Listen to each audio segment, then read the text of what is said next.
નમસ્તે મિત્રો, conductivity of ionic solutions પરના સ્પોકન ટ્યુટોરીયલમાં તમારું સ્વાગત છે. આ ટ્યુટોરીયલમાં આપણે શીખીશું કન્ડક્ટિવિટી માપતા અને આયોનિક સોલ્યુશન્સ ના રેઝિસ્ટન્સની ગણતરી કરતા. અહીં હું વાપરી રહી છું ExpEYES version 3.1.0, Ubuntu Linux OS version 14.04. આ ટ્યુટોરીયલના અનુસરણ માટે તમે એક્સપાઇસ જુનિયર ઇન્ટરફેસ સાથે પરિચિત હોવા જોઈએ.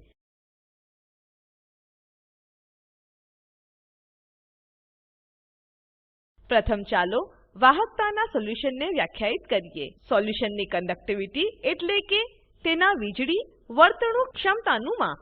પાણીની કન્ડક્ટિવિટી એ તેમાં ઓગળેલા આયન્સના એકાગ્રતા પર સંબંધિત હોય છે. હવે આપણે નળના પાણીની વાહકતાને જોઈશું. હું સર્કિટ કનેક્શનને સમજાવીશ. A1 એ સાઇન સાથે જોડાયેલું છે. સાઇન અને A2 ના વાયરને કાચના ગ્લાસમાં ડુબાડેલું છે. 10K રેઝિસ્ટર ને A2 અને GND માં જોડાયા છે. આ સર્કિટ ડાયાગ્રામ છે. ચાલો પ્લોટ વિન્ડો પર પરિણામ જોઈએ. પ્લોટ વિન્ડોમાં A1 પર ક્લિક કરો અને CH1 પર ડ્રેગ કરો. A1 એ CH1 ને અસાઇન કરેલ છે. A2 પર ક્લિક કરો અને CH2 પર ડ્રેગ કરો. A2 એ CH2 ને અસાઇન કરેલ છે. તરંગોને સંતુલિત કરવા માટે મિલિસેકન્ડ પર ડિવિઝન સ્લાઇડરને ખસેડો. કાળી લાઈન એ મૂળભૂત સાઇન તરંગ છે. લાલ લાઈન એ નળના પાણીની કન્ડક્ટિવિટી છે. CH1 પર ક્લિક કરો અને ફિટ પર ડ્રેગ કરો. CH2 પર ક્લિક કરો અને ફિટ પર ડ્રેગ કરો. નોંધ લો કે વોલ્ટેજ અને ફ્રીક્વન્સી વેલ્યુ વિન્ડોની જમણી બાજુએ છે. નોંધ લો કે ઇનપુટ વોલ્ટેજની તુલના કરતા નળના પાણીનું વોલ્ટેજ ખૂબ કમી છે. વોલ્ટેજ અને ડિગ્રીમાં ફેઝ ડિફરન્સ જોવા માટે CH1 પર જમણું ક્લિક કરો. હવે આપણે કોપર સલ્ફેટ દ્રાવણની વાહકતાને માપીશું. દ્રાવણ બનાવવા માટે આપણે એક સ્પેચ્યુલા કોપર સલ્ફેટ ને 100 ml પાણીમાં ઓગાળીશું.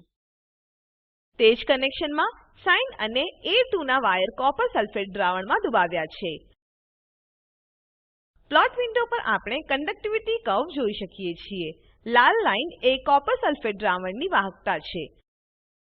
વધેલી વાહકતા એ દ્રાવણમાંનું કોપર અને સલ્ફેટમાંથી ઉપસ્થિત આયન માટે છે. જમણી બાજુએ વોલ્ટેજ અને ફ્રીક્વન્સી વેલ્યુની નોંધ લો. વોલ્ટેજ અને ફેઝ ડિફરન્સ વેલ્યુને જોવા માટે CH1 પર જમણું ક્લિક કરો. હવે આપણે ડાયલ્યુટ સલ્ફ્યુરિક એસિડ દ્રાવણની વાહકતા માપીશું. ડાયલ્યુટ સલ્ફ્યુરિક એસિડના અમુક ટીપા પાણીમાં ઉમેરો. સલ્ફ્યુરિક એસિડ દ્રાવણમાં વાયરોને ડુબાવીશું. ચાલો પ્લોટ વિન્ડો પર પરિણામ જોઈએ. નોંધ લો કે કાળી લાઈન અને લાલ લાઈન લગભગ એકબીજાના ઉપર છે.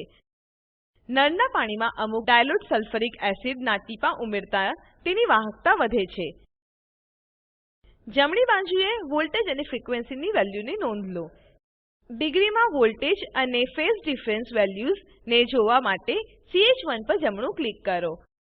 આપણે ડાયલ્યુટ પોટેશિયમ હાઇડ્રોક્સાઇડના દ્રાવણની વાહકતાને માપીશું. નળના પાણીમાં અમુક ટીપા ડાયલ્યુટ પોટેશિયમ હાઇડ્રોક્સાઇડ દ્રાવણ ઉમેરીશું.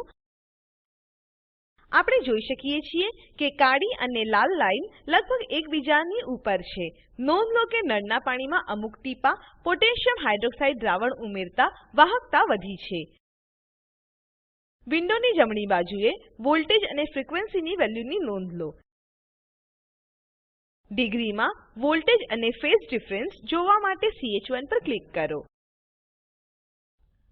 વોલ્ટેજના વેલ્યુને માપીને આયન્સવાળા દ્રાવણનું રેઝિસ્ટન્સ માપીને રિઝલ્ટને ટેબલમાં તૈયાર કર્યું છે. નળના પાણીમાં રેઝિસ્ટન્સ વેલ્યુ 7.7 કિલો ઓહ્મ્સ છે. કોપર સલ્ફેટ દ્રાવણ માટે રેઝિસ્ટન્સ વેલ્યુ 1.2 કિલો ઓહ્મ્સ છે. સલ્ફ્યુરિક એસિડ દ્રાવણ 0.17 કિલો ઓહ્મ્સ છે અને પોટેશિયમ હાઇડ્રોક્સાઇડ દ્રાવણ 0.14 કિલો ઓહ્મ્સ છે. નોંધ લો કે આયનની તીવ્રતા વધતા રેઝિસ્ટન્સ ઘટે છે. ચાલો સારાંશ લઈએ. આ ટ્યુટોરીયલમાં આપણે શીખ્યા વાહકતા માપતા અને આયનિક દ્રાવણની રેઝિસ્ટન્સની ગણતરી કરતા. અસાઇનમેન્ટ તરીકે સોડિયમ હાઇડ્રોક્સાઇડ, એસિટિક એસિડ અને સોડિયમ ક્લોરાઇડ સોલ્યુશન ને વાપરીને તેમની વાહકતા માપો. આયનિક દ્રાવણના રેઝિસ્ટન્સની ગણતરી કરો. આપેલ લિંક પર ઉપલબ્ધ વિડીયો નિહાળો. તે સ્પોકન ટ્યુટોરીયલ પ્રોજેક્ટ માટે સારાંશ આપે છે. જો તમારી પાસે સારી બેન્ડવિડ્થ ના હોય તો તમે વિડીયો ડાઉનલોડ કરી જોઈ શકો છો. Spoken tutorial project team spoken ટ્યુટોરીયલના ઉપયોગથી વર્કશોપનું આયોજન કરે છે. જેઓ ઓનલાઈન પરીક્ષા પાસ કરે છે તેઓને પ્રમાણપત્રો આપે છે. વધુ વિગતો માટે અમને લખો. સ્પોકન ટ્યુટોરીયલ પ્રોજેક્ટને એનએમઈઆઈસીટી એમએચઆરડી ભારત સરકાર મારફતે ફાળો આપવામાં આવ્યો છે. આઈઆઈટી બોમ્બે તરફથી ભાષાંતર અને રેકોર્ડિંગ કરનાર હું જ્યોતિ સોલંકી વિદાય લઉં છું.